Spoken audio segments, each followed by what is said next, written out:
पर जो दूसरा विषय है, प्रधानमंत्री जी ने जिस प्रकार से जो पिछला लगभग 1 वर्ष से गतिरोध चल रहा था, कुछ किसान नेताओं ने किसानों के बारे में जो 3 बिल पारित करके कानून बनाए गए थे, यद्यपि वो जो बिल हैं किसानों के हित में थे, किसानों की भलाई के लिए थे, खास करके छोटे किसान, मध्यम दर्जे के किसान उनको बहुत लाभ होने वाला था।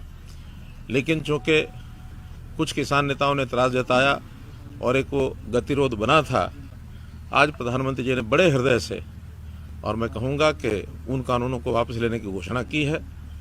और इसमें अब चूँकि देश के प्रधानमंत्री लोकतांत्रिक पद्धति से जो व्यवस्थाएं अपने यहाँ होती हैं, उनकी इस बात के ऊपर विश्वास करते हुए जैसे ही लोकसभा का सेशन शुरू होगा, उस समय इनको विधिवत तौर पर संसद में रख करके उनको वापस लिया जाएगा। और किसानों को अपील भी की है कि वो सब लोग अपने जो धरने हैं उनको समाप्त कर दें, जो लोग बॉर्डर्स पर बैठे हैं वो खाली करें, क्योंकि सामान्य जनता को भी बहुत उससे कठिनाई आ रही है और उस कठिनाई को दूर करने के लिए आखिर सबके भले के लिए सोचना होता है। तो वो खाली करके अपने अपने घरों को लौट जाना चाहिए और अपने खेतों में जाकर के भी काम करें। सामान्य गतिविधियां जो किसान की होती हैं उसके अंदर अपने अपने काम में लग जाए, प्रधानमंत्री जी ने अपील की है। और मैं भी अपील करता हूं कि अब इस विषय पर एक सार्थक पहल करके और सब लोगों को इसमें आगे बढ़ना चाहिए। जहां तक MSP की बात है, चूँकि वो तो एक सुझाव एक प्रकार का किसान संगठनों की ओर से है, वो तो कोई कानून बना नहीं है अभी, लेकिन उसके लिए भी पहल करके प्रधानमंत्री जी ने कहा है कि कमेटी बनाई जाएगी। उस कमेटी में केंद्र सरकार के लोग, प्रदेशों की सरकारों से भी लोग लिए जाएंगे, कृषि के अर्थव्यवस्था को जानने वाले लोग, कृषि साइंटिस्ट और किसानों के भी प्रतिनिधि, इन सब के बीच में सबको मिला करके और एक कमेटी बनेगी। वो कमेटी जो भी कोई सिफारिश करेगी, जिस प्रकार का विचार किया जाएगा, उसके बाद उस पर भी सार्थक निर्णय लिया जा सकता है। देखिए, जब कोई आपसी समझ होती है तो आपसी समझ में मिल बैठ करके इन सब चीज़ों पर विचार किया जाता है। और उसमें भी कई प्रकार के केसेस हैं। कुछ केसेस बहुत सामान्य केसेस हैं, सामान्यतः पहले भी ऐसे आंदोलन होते हैं तो उसी प्रकार उनके निर्णय किए जाते हैं।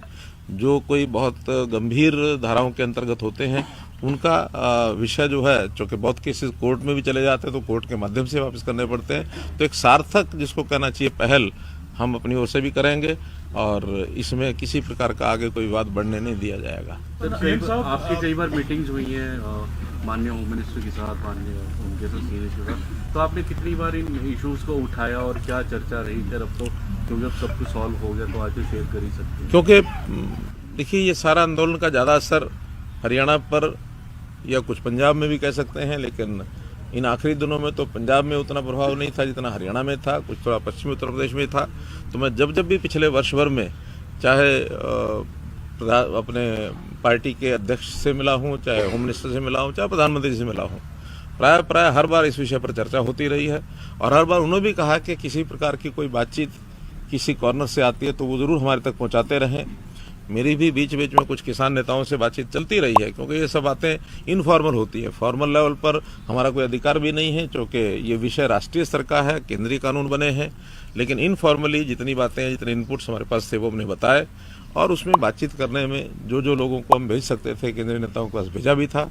प्रारंभ में तो 11 सिटिंग्स जो फॉर्मल सिटिंग्स हुई थी, लेकिन 11 सिटिंग के बाद लगातार हर बार विषय एक प्रकार से रुक जाता था। बाद में इनफॉर्मल मीटिंग्स में कई लोगों के संदेश हमने पहुंचाए हैं। मैं समझता हूं उसी में से एक विषय निकला है कि अभी एक बार क्योंकि जितना गतिरोध हो गया है, उस गतिरोध को दूर करने के लिए शायद प्रधानमंत्री जी ने सोचा होगा कि यही उसमें से एक रास्ता निकलेगा।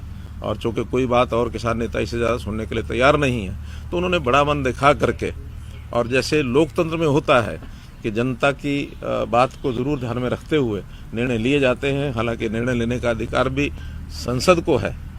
तो प्रधानमंत्री जी के नेता हैं, तो नेता के नाते उन्होंने कहा है, तो निश्चित रूप से संसद में 29 तारीख को जैसे लोकसभा का सेशन होगा, तुरंत उसमें इसको निर्णय को स्वीकार प्रतिक्रिया अभी तक इस पर नहीं दी। उन्होंने कहा कि कल वो बैठक करके अपना फैसला देंगे। वहीं राकेश टिकैत किसान नेता का कहना है कि जब तक कानून वापस नहीं होते संसद में तब तक हम लगातार। तो आपकी क्या अपील है? आपने ये भी कहा है सर इसमें कि जब तक जो एमएसपी है उसके ऊपर कानून नहीं बनता किसान हटने को तैयार नहीं है। तो जो कुछ किसान संगठन है वो अभी भी अपनी बात पर अड़े हुए हैं। देखिए, अलग अलग बातें अलग अलग किसान नेताओं ने कही हैं। कुछ लोगों ने स्वागत किया है और कुछ लोगों ने एमएसपी की बात कही है। मैं समझता हूँ इन दोनों बातों के ऊपर प्रधानमंत्री जी ने बात कह दी है, क्योंकि कानून कोई बने हुए तो 3 ही कानून थे, ये तीनों ही वापस लेने की बात कह दी है। और मैं समझता हूँ प्रधानमंत्री जी की विश्वसनीयता समाज में, इस देश में, बल्कि मैं तो कहूँगा दुनिया में इतनी बनी हुई है कि जो बात वो कह देते हैं उसको पूरा करते हैं। इस पर तो कोई चिंता किसान नेताओं को करनी नहीं चाहिए कि एक बार जब कह दिया है तो निश्चित रूप से यानी होगा ही। बल्कि अपने विपक्ष के नेताओं ने भी ये कहा है। अभी मैं हुड्डा जी के स्टेटमेंट सुन रहा था तो उन्होंने भी कहा है कि जब प्रधानमंत्री ने कहा है तो लोकतंत्र में विश्वास ही करना चाहिए, विश्वास करेंगे और उसको वापस करेंगे। अविश्वास की कोई बात नहीं है। आज भी अगर अविश्वास की भावना प्रधानमंत्री जी के बारे में कोई रखते हैं तो मैं समझता हूँ ये बड़ी भूल है, नहीं करनी चाहिए। क्या अपील है आप किसानों से? मोदी सरकार को फायदा होगा इसमें? देखिए, ये पॉलिटिकल इस तरीके से नहीं सोचना चाहिए। किसानों के हित में हम हमेशा सोचते हैं, चाहे इन कानूनों के द्वारा लागू होने के बाद जो स्थिति थी वो अजम्पशन यही थे कि किसानों को लाभ होगा। और वैसे भी हमने कभी भी किसान के हित में ही हमेशा जितने कदम उठाए हैं, आप हरियाणा में देख लीजिए, हम लोगों ने पानी है वो टिल तक पहुंचाया है। प्रोक्योरमेंट भी जो है वो ज़्यादातर फसलों की प्रोक्योरमेंट हम करते हैं। जो हरजाना है, जो मानो हरजाना क्या, जो उनका नुकसान होता है, मुआवजा है, उस मुआवजे को भी हमने सारे देश में सबसे ज़्यादा यहाँ रखा हुआ है। पहले ये 12,000 रुपये एकड़ था, हमने उसको 15,000 रुपये एकड़ कर दिया है, 10 का 12.5 कर दिया है।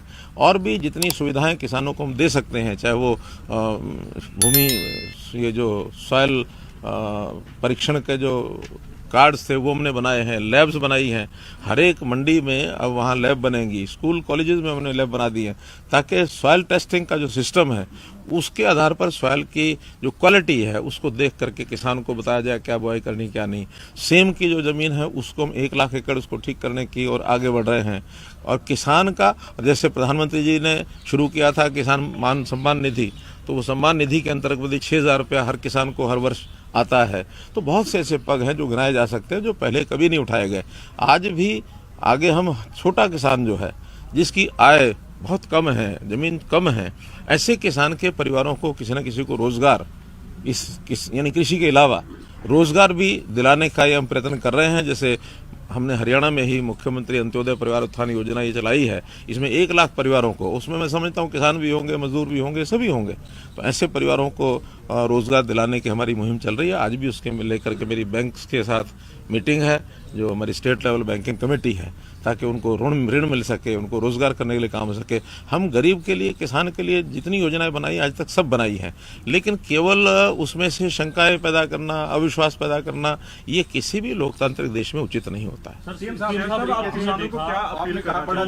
सरकार थी, चाहे केंद्र सरकार की बात करें, राज्य सरकार की बात करें, लगातार कृषि कानूनों के साथ समर्थन में खड़े हुए थे आप लोग। अभय चौटाला ये भी कह रहे हैं कि एक प्रस्ताव हरियाणा विधानसभा में आप लेकर के आए थे, उसे भी वापस कराएंगे, जो कि इनके समर्थन में था। एकाएक ऐसा क्या हुआ कि प्रधानमंत्री सामने आए और वापस ले लिया? पूरी सरकार के जो स्टैंड थे, देखिए, ये पिछले बहुत समय से चीज़ें चल रही थी, कहीं ना कहीं कोई ना कोई स्टेप आगे आएगा। और आखिर तो समस्या कोई भी जब होती है उसके समाधान के लिए लोकतंत्र में तरीके होते हैं। उस तरीके में बातचीत का एक तरीका होता है। बातचीत शुरू में फेल हो गई, बाद में फिर लगातार दोनों तरफ से चीज़ें अड़ी रही। अंतोगत्वा पिछले लगभग 2 महीने से मैं कह सकता हूँ कि हमारे गृह मंत्री जी ने भी और प्रधानमंत्री जी ने भी ये संकेत किया कि समय आने पर सब चीज़ें ठीक हो जाएंगी।